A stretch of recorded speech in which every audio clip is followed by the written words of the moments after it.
Hello दोस्तों, आज के वीडियो में बात करेंगे शैशवावस्था, बाल्यावस्था और किशोरावस्था के मानसिक विकास। तो दोस्तों, जो शैशवावस्था होता है, शैशवा,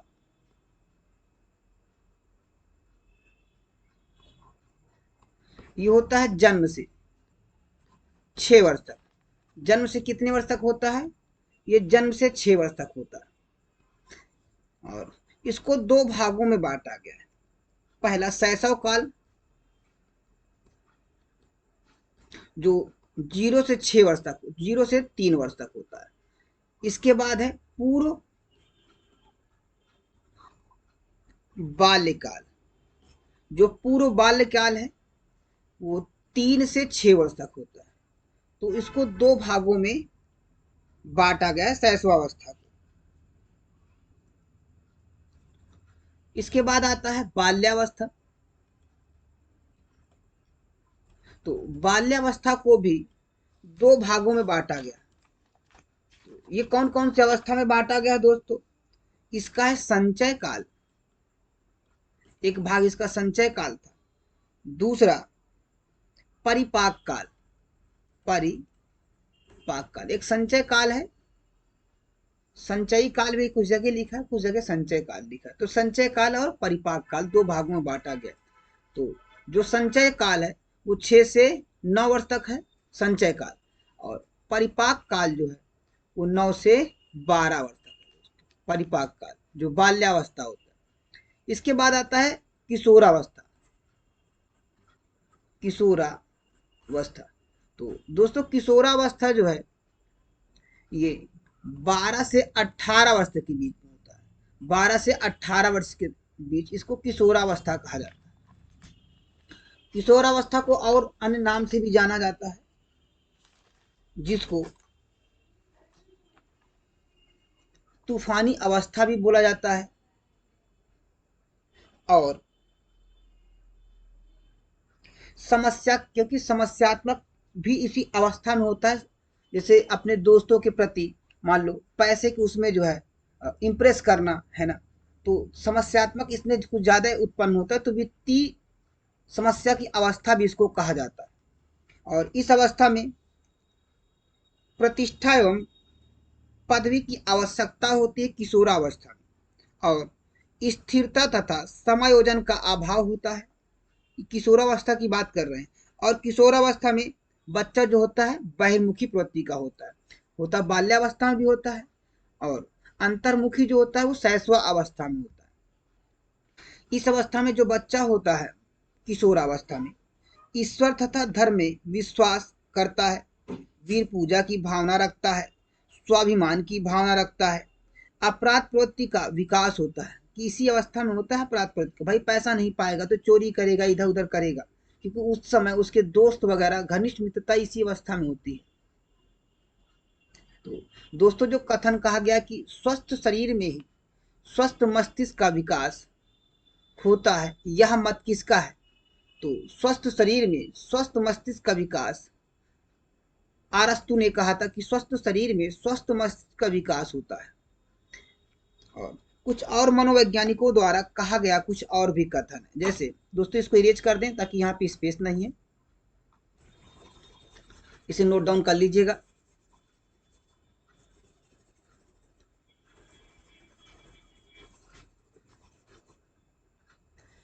देखो, जैसे बोला गया वुडवर्थ।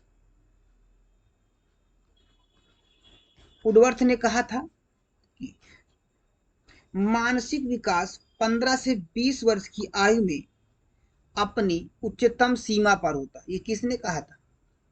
जो 15 से 20 वर्ष की आयु में उच्चतम सीमा पर होता है मानसिक विकास, ये वुडवर्थ ने कहा था। अरस्तु एक और बोले थे, उन्होंने बोला था कि शिक्षा मनुष्य की शक्ति का विशेष रूप से उसकी मानसिक शक्ति का विकास करती है। उसकी मानसिक शक्ति का विकास करती है। स्ट्रैंग के शब्दों में बोला था, किसने बोला था? स्ट्रैंग ने क्या कहा था, देखिएगा। स्ट्रैंग ने कहा था कि माता पिता की शिक्षा बच्चों की मानसिक योग्यता से निश्चित रूप से संबंधित है।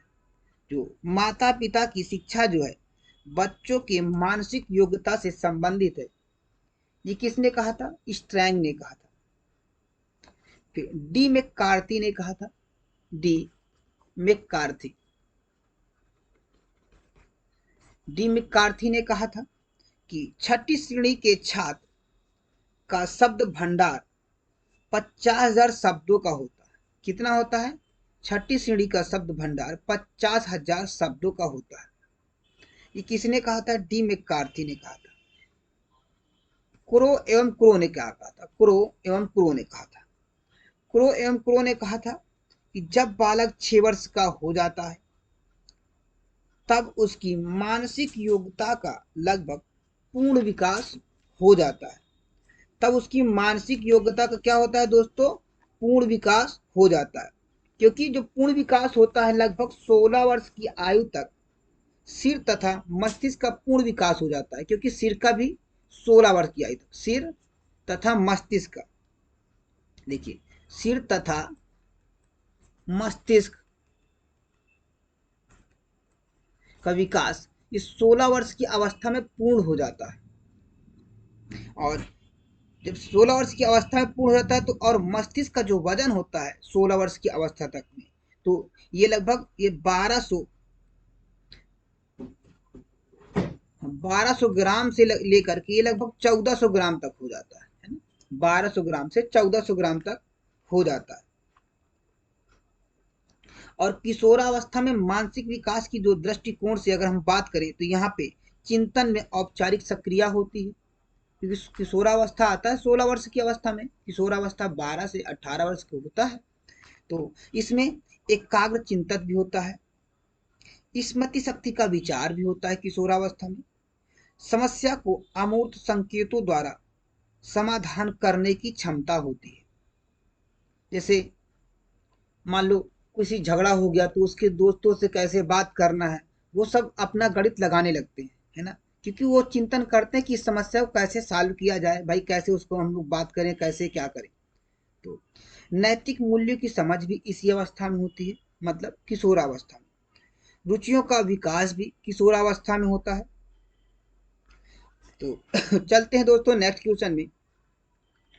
शिशु घुटने के बल चलना प्रारंभ करता है। तो शिशु जो घुटने के बल चलना आरंभ करता है ये 10 माह में प्रारंभ करता है। देखो शिशु से संबंधित कुछ और महत्वपूर्ण, जैसे अगर हम बात करें जब शिशु प्रथम माह का होता है, प्रथम माह का होता है तो इसमें भूख का अनुभव होता है। प्रथम माह में शिशु का प्रथम माह में क्या होता है? भूख का अनुभव होता है, भूख का अनुभव होता है प्रथम माह में। और प्रथम माह के लगभग अगर बात करें जन्म के 1 सप्ताह बाद, 1 सप्ताह बाद जो बच्चे में मतलब शिशु में मुस्कुराने की सहज क्रिया करता है।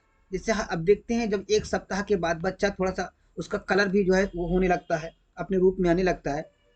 तो बच्चा को जो है वो मुस्कुराने की सहज क्रिया करता है। कब? 1 सप्ताह में। और प्रथम माह तो हो गया, भूख का अनुभव करता है। लेकिन जब बात करें द्वितीय माह की, दूसरा माह की, दूसरा माह में बच्चा जो होता है वो तेज प्रकाश के प्रति अनुक्रिया करता, तेज प्रकाश, तेज प्रकाश के प्रति अनुक्रिया करता है दूसरे माह में बच्चा। और फिर चौथा माह में, इसके बाद आ गया चौथा माह। चौथा माह, चौथा माह में खिलौने को पकड़ने का प्रयास करता है, खिलौने को पकड़ने का प्रयास करता है, खिलौने को पकड़ने का प्रयास करता है। कब करता है? चौथे माह में करता है। इसके बाद छठे माह में अपने नाम जैसे गोलू, मोलू, चिंटू, पिंटू उनको समझने का प्रयास करता है। कभी करता है छठे माह में करता है, 6 माह में गोलू मोलू जैसे परिवार के जो सदस्य होते हैं, गोलू मोलू चिंटू मुंटू, जो छोटे छोटे नाम के होते हैं, तो उनको समझने का ये प्रयास करता है। और 8वें माह के बल, अगर 8वें माह के बाद वो क्या करता है, घुटने के बल चलना प्रारंभ करता है, लेकिन चलता नहीं है। क्या करता है, 8 माह के बाद वो घुटने के बल चलना प्रारंभ करता है। तो दोस्तों यहाँ पे जो दिया है, ये 8वें माह के बाद घुटने के बल चलना प्रारंभ करता है। हमने यहाँ पे 10 लगाया, तो ये क्या होगा, घुटने के बल चलना प्रारंभ करता है ये 8वें माह के बाद। और इसके बाद 10वें माह में जो बच्चा करता है, 10वां माह में ये दोहराने की प्रवृत्ति होती, दोहराने की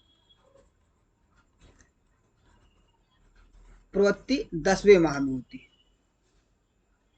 तो तो दोस्तों और इसमें इससे कुछ और संबंधित बातें, जैसे प्रथम वर्ष में शिशु छोटे छोटे शब्दों का प्रयोग करता है। द्वितीय वर्ष में शिशु 2 शब्दों का प्रयोग करता है। और दूसरे वर्ष के अंत तक बच्चा जो है वो 100 से 200 वर्ड तक लगभग ये सीख जाता है, उसके पास भंडार हो जाता है 2 वर्ष तक। फिर तृतीय वर्ष में बच्चा जो है संख्या दोहराता है और सार्थक शब्दों का प्रयोग करना स्टार्ट कर देता है। संख्या दोहराएगा, इसके बाद फिर सार्थक शब्दों का प्रयोग करना स्टार्ट कर देता है, शुरू कर देता है। और चतुर्थ वर्ष में बच्चा 10 तक की गिनती याद कर लेता है और अक्षर लिखना प्रारंभ कर देता है। ये चतुर्थ वर्ष तक 10 तक की गिनती याद कर लेता है और अक्षर लिखना प्रारंभ कर देता है, ये चतुर्थ वर्ष में। और पंचम वर्ष में की बात करें तो पंचम वर्ष में रंगों की पहचान करता है। पूछा कई बार क्वेश्चन कि कब ये बच्चा जो है रंगों की पहचान किस वर्ष में करता है, किस वर्ष की अवस्था में करता है, तो ये 5वें वर्ष में करता है। इसके बाद है 6वां वर्ष, जो व्याकरण की दृष्टि से सही वाक्य बोलता है। 6वें वर्ष में व्याकरण की दृष्टि से सही वाक्य का क्या करता है, बोलता है। और नेक्स्ट, माता पिता की शिक्षा बच्चों की मानसिक योग्यता से निश्चित रूप से संबंधित है। क्योंकि किसने कहा था, अभी हमने बोला था, लिखे भी है कि माता पिता की शिक्षा जो है बच्चों की मानसिक योग्यता से संबंधित है। यह मत है स्ट्रैंग का। किसका है, स्ट्रैंग का है। नेक्स्ट, मानसिक शक्तियां प्रारंभ होती है, तो मानसिक शक्तियां संवेदना से प्रारंभ होती है। मानसिक शक्तियां कहाँ से प्रारंभ होती हैं, संवेदना से प्रारंभ होती है। देखिए दोस्तों, क्योंकि पहले संवेदना स्टार्ट आता है। देखिए संवेदना संवेदना से स्टार्ट होता है पहले नंबर पे। अगर बात करें दूसरे पे, दूसरा पे आएगा, फिर प्रत्यक्ष होगा, फिर तीसरा देखिएगा इसको, फिर प्रत्यक्ष निर्माण करता है, प्रत्यक्ष निर्माण करना है ना। चौथे में फिर देखिएगा, फिर अवलोकन करता है। स्टार्ट कहाँ से करता है, संवेदना से। बच्चा मानसिक शक्तियों का प्रारंभ जो है संवेदना से होता है। इसके बाद 5वें से है ये ध्यान, जो है ध्यान करना स्टार्ट करता है, सोचता है, समझता है, 5वीं। फिर 6वें नंबर पे हम बात करें तो ये स्मृति होती है इसकी। फिर इसके बाद 7वें पे कल्पना करता है। इसके बाद 7वें पे क्या करता है, कल्पना कर, स्मृति करेगा। इसके बाद क्या, मतलब फिगर बनाएगा, इसमें स्मृति सोचेगा, फिर कल्पना करेगा उसी के बारे में, फिर तब चिंतन करेगा। क्या करेगा, चिंतन। तो चिंतन अगर हम बात करें तो 8वें पे डाल दे रहे हैं चिंतन। इसके बाद चिंतन करता है। फिर 9वें पे करता है वो तर्क करता है। जब चिंतन करेगा तभी तो तर्क करेगा, ये तर्क करेगा, कैसे होगा कैसे नहीं होगा, सोचेगा। फिर 10वें पे करता है फिर निर्णय लेता है, फिर तर्क करेगा, इसके बाद क्या करेगा, फिर वो निर्णय करेगा, सोचेगा समझेगा। तो ये 10वें पे क्या करेगा, निर्णय लेगा, निर्णय लेगा 10वें। फिर 11वें नंबर पे बुद्धि का विकास करता है, मतलब बुद्धि के बारे में सोचता है। फिर 12 पे उसकी भाषा आती है। फिर 13 पे अधिगम होता है। फिर 14 पे संज्ञानात्मक शक्तियां आती।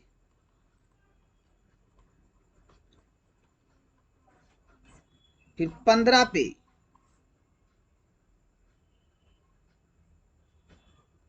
14 पर दोस्तों यहाँ पे संज्ञानात्मक शक्ति आ जाती है, तो यहीं से कंप्लीट हो जाता है ना। 10 11 12 13 14 है ना, संज्ञानात्मक शक्तियां आती है 14। तो दोस्तों चलते हैं नेक्स्ट क्वेश्चन की ओर। शिशु में सहज मुस्कुराने की क्रिया प्रारंभ होती है जन्म के दूसरे सप्ताह बाद, फिर जन्म के 1 सप्ताह बाद, 20वें दिन, 1 माह। तो दोस्तों जन्म के 1 सप्ताह बाद मुस्कुराने की क्रिया प्रारंभ होती है। और जब जन्म होता है बच्चे का, तो जो प्रथम माह होता है वो भूख का अनुकरण करता है, दूसरे माह में तेज प्रकाश के प्रति अनुक्रिया करता है, और तीसरे, इसके बाद चौथे माह में खिलौने को पकड़ने का प्रयास करता है, और छठे माह में अपने नाम के आगे जैसे गोलू मोलू चिंटू पिंटू ये सब क्या करता है, इनको जो है समझने का प्रयास करता है। फिर 8वें माह में घुटने के बल चलना प्रारंभ करता है, और 10वें माह में दोहराने की प्रवृत्ति आती है। ये कब आती है दोहराने की प्रवृत्ति, तो 10वें माह में आती है। तो दोस्तों शिशु रंगों की पहचान करता है। तो शिशु रंगों की पहचान किस वर्ष की अवस्था में करता है, तो रंगों की पहचान शिशु जो है ये करता है, ये 5 वर्ष की अवस्था में करता है। 5 वर्ष, क्योंकि प्रथम वर्ष में शिशु छोटे छोटे शब्दों का बोलता है, और द्वितीय वर्ष में शिशु 2 शब्दों के वाक्य का प्रयोग करता है, और इसके बाद फिर 2 वर्ष के अंत तक बच्चों के पास 100 से 200 वर्ड तक भंडार हो जाता है, और तृतीय वर्ष में संख्या दोहराता है और सार्थक शब्दों का प्रयोग करता है तृतीय वर्ष में। चतुर्थ वर्ष में 10 तक गिनती याद कर लेता है, और फिर अक्षर लिखना प्रारंभ करता है। पंचम वर्ष में रंगों की पहचान करता है, और फिर 6वें वर्ष में व्याकरण की दृष्टि से सही वाक्य बोलना प्रारंभ करता है। ये शैशवावस्था की बात कर रहे हैं, क्योंकि शैशवावस्था जन्म से 6 वर्ष तक होती है। इसके बाद बात करते हैं अक्षर लिखना, और शिशु प्रारंभ करता है। अक्षर लिखना शिशु कब प्रारंभ करता है दोस्तों, तो ये जो 6वें वर्ष की अवस्था में, सॉरी, अक्षर लिखना प्रारंभ करता है। तो ये जो अक्षर लिखना प्रारंभ करता है चौथे वर्ष में प्रयोग करता है। भाई चौथे वर्ष में तो प्रयोग करे, क्योंकि उस समय 10 तक की गिनती याद कर लेता है और अक्षर लिखना प्रारंभ कर देता है चौथे वर्ष की अवस्था में। फिर तेज प्रकाश के प्रति शिशु अनुक्रिया अभिव्यक्त करता है। तो तेज प्रकाश के प्रति शिशु जो अनुक्रिया अनुक्रिया अभिव्यक्त करता है वो 30 दिन के अंदर करता है, मतलब प्रथम माह के बाद, है ना। नेक्स्ट, राष्ट्रीय एवं अंतरराष्ट्रीय समस्या पर चिंतन करता है। तो राष्ट्रीय एवं अंतरराष्ट्रीय समस्या पर चिंतन किशोरावस्था में करता है, क्योंकि बाल्यावस्था शैशवावस्था तो अंतर्मुखी होता है, बाल्यावस्था तो बहिर्मुखी होता है, लेकिन वो अंतरराष्ट्रीय और राष्ट्रीय से मतलब नहीं होता, क्योंकि उस समय बच्चा लापरवाह होता है बाल्यावस्था में, उतना काम के बारे में वो सोचता नहीं है ना। काम, क्योंकि उस समय वो निरुद्देश्य घूमता रहता है, उसको कोई उद्देश्य नहीं रहता है, वो निरुद्देश्य क्या करता है, कामों को करता है, घूमता रहता है। और किशोरावस्था में वो चिंतन करता है, उसके बारे में सोचता है ना। और बोला है फिर राष्ट्रीय एवं अंतरराष्ट्रीय समस्या पर चिंतन कब करता है, तो किशोरावस्था में करता है, कि किशोरावस्था में लगभग 16 वर्ष की अवस्था तक मनुष्य के जो मस्तिष्क का विकास क्या होता है पूरी तरीके से हो जाता है, और उसका जो वजन है लगभग वो 1250 1400 ग्राम तक होता है। नेक्स्ट, मानसिक विकास पूर्ण हो जाता है। तो दोस्तों मानसिक विकास जो है वो पूर्ण होता है किशोरावस्था में। मानसिक विकास कब पूर्ण होता है? ये किशोरावस्था में मानसिक विकास पूर्ण हो जाता है। और जो मानसिक विकास, अगर हम बात करें, देखिए थोड़ा सा डिफिनीशन इसकी देखिएगा, ये लास्ट क्वेश्चन था। मानसिक विकास शक्तियों के उदय तथा वातावरण के प्रति समायोजित एवं अनुकूलन करने की क्षमता को मानसिक विकास कहा जाता है। क्योंकि अगर जो मानसिक विकास होता है वातावरण के प्रति समायोजन, क्योंकि अगर वातावरण के प्रति हम लोग समायोजित नहीं करेंगे, मतलब उसके प्रति हम लोग नहीं चलेंगे, तो मानसिक विकास यही तो हमें यही तो हमें बताता है ना। तो मानसिक विकास कहा जाता है। फिर मानसिक विकास की प्रक्रिया निरंतर या सातत्य रूप से आजीवन चलती रहती है। मानसिक विकास व्यक्ति में उत्पन्न होने वाली वह चेतन तत्व है जिसके परिणाम स्वरूप मानव के व्यवहार में नैतिक मूल्यों, बौद्धिक सक्रियाओं में, संज्ञात्मक शक्तियों में निरंतर परिमार्जन होता है। और मानसिक विकास के लिए निगमन और आगमन दोनों का होना आवश्यक होता है दोस्तों, क्योंकि वह बाह्य जगत से संवेदनाएं हमें इंद्रियों के द्वारा प्राप्त होती जो अस्त व्यस्त एवं असुरक्षित रहती है। इन अस्त व्यस्त संवेदनाएं आगमन को निगमन, जिसको हम लोग बुद्धि विकल्प ज्ञान के रूप में ये परिणित करती है। मानसिक विकास और शिक्षा में घनिष्ठ संबंध है दोस्तों। मानसिक विकास और शिक्षा में घनिष्ठ संबंध है, क्योंकि शिशु के मानसिक विकास का संबंध शारीरिक विकास से होता है। और इसमें सोरेनसन ने कहा क्या था? सोरेनसन ने एक शब्द कहा था, उन्होंने बोला था कि जैसे जैसे शिशु प्रतिदिन, प्रतिमाह, प्रतिवर्ष बढ़ता जाता है, वैसे वैसे उसकी मानसिक शक्तियों के साथ साथ अन्य शक्तियों में विकास होता जाता है। मानसिक शक्तियों के साथ साथ अन्य शक्तियों में विकास होता जाता है। ये किसने कहा था दोस्तों? ये कहा था सोरेनसन ने कहा था। तो दोस्तों ये वीडियो यहीं पे समाप्त होती है। यदि वीडियो पसंद आई हो तो लाइक, शेयर एंड सब्सक्राइब जरूर कीजिएगा। मिलते हैं नेक्स्ट वीडियो में। Okay, thank you.